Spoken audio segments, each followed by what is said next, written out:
السلام علیکم ورحمۃ اللہ۔ ان الحمد للہ والصلاۃ والسلام علی رسول اللہ۔ مدینے کے اندر جہاں مسلمان رہتے تھے وہاں کچھ یہودی بھی رہتے تھے۔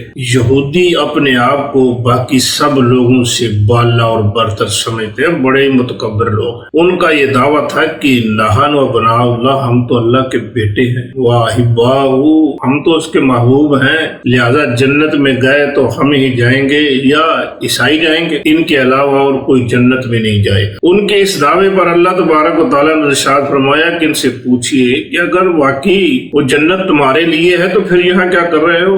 مانگو دعا موت کی اور جاؤ اس گھر میں۔ اس کا تذکرہ اس آیت میں ہے، چلیے آئیے میرے ساتھ دیکھتے ہیں اس آیت کا ترجمہ۔ اعوذ باللہ من الشیطان الرجیم، بسم اللہ الرحمن الرحیم۔ قل، کہیے اے محمد صلی اللہ علیہ وسلم ان یہودیوں سے کہیے، ان اگر، ان شرطیہ ہے، قانت ہے، قان مذکر کے لیے اور قانت مؤنث کے لیے آتا ہے۔ مؤنث کے لیے کیوں آیا؟ آگے آ رہا ہے دار، دار چونکہ عربی میں مؤنث ہے اسی لیے قانت آیا ہے۔ لکم، لا لیے، کم تمہارے، لکم تمہارے لیے۔ قل ان قانت لکم، کہیے اگر تمہارے لیے ہے کیا؟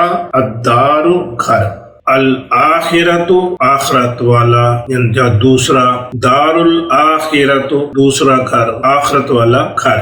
دار عربی میں مؤنث ہے اسی لیے اس کی صفت بھی مؤنث آ رہی ہے۔ عند اللہ، عند پاس، اللہ اللہ کے، عند اللہ اللہ کے ہاں، یعنی جنت میں، خالصتاً خالص، صرف اور صرف، من دون الناس، من سے، دون علاوہ، الناس لوگوں کے، من دون الناس لوگوں کے علاوہ، لوگوں سے ہٹ کر، یعنی باقی عام لوگوں سے ہٹ کر صرف اور صرف تمہارے ہی لیے ہے۔ اگر واقعی ایسی بات ہے، فتمنوا الموت، پھر تمنو، تم تمنا کرو، کس کی؟ تمنوا الموت، موت کی تمنا کرو، موت کی دعا کرو۔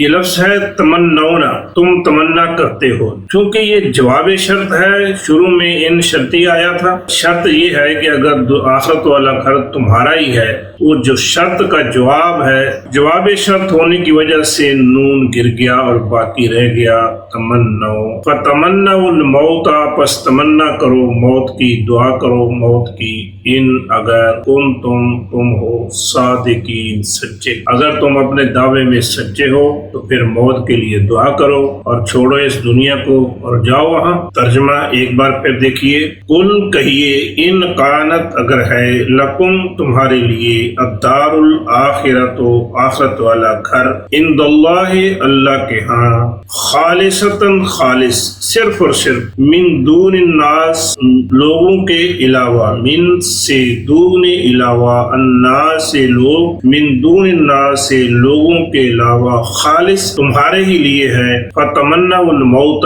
پھر تمنا کرو موت کی، دعا کرو موت کی، ان اگر تم ہو صادقین، سچے۔ یہودیوں کا یہ دعویٰ تھا کہ جنت میں صرف یہودی جائیں گے یا زیادہ سے زیادہ عیسائی جائیں گے، تو اللہ تبارک و تعالیٰ نے ارشاد فرمایا پھر ان سے کہیے کہ اگر واقعی ایسا ہے، آخرت والا گھر صرف تمہارے ہی لیے ہے، تو پھر کرو دعا موت کی اور جاؤ وہاں۔ اس سے اگلی آیت میں آ رہا ہے کہ یہ یہودی کبھی ایسا نہیں کریں گے، کبھی موت کی دعا نہیں کریں گے۔ کیوں؟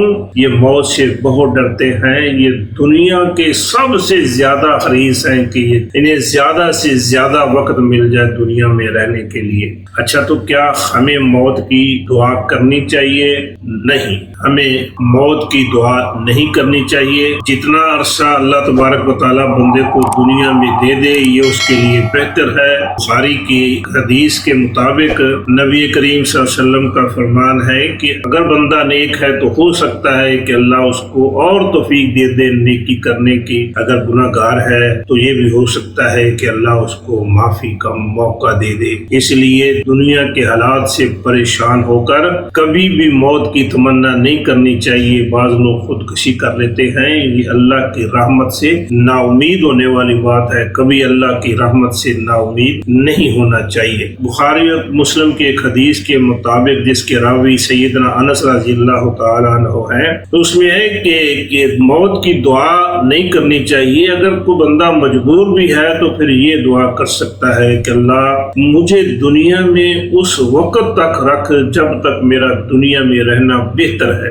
اور مجھے اس وقت موت دے دے جب میرے لیے موت بہتر ہے. اللہ ہمیں موت دے، شہادت کی موت عطا فرمائے. وما توفیقی الا باللہ.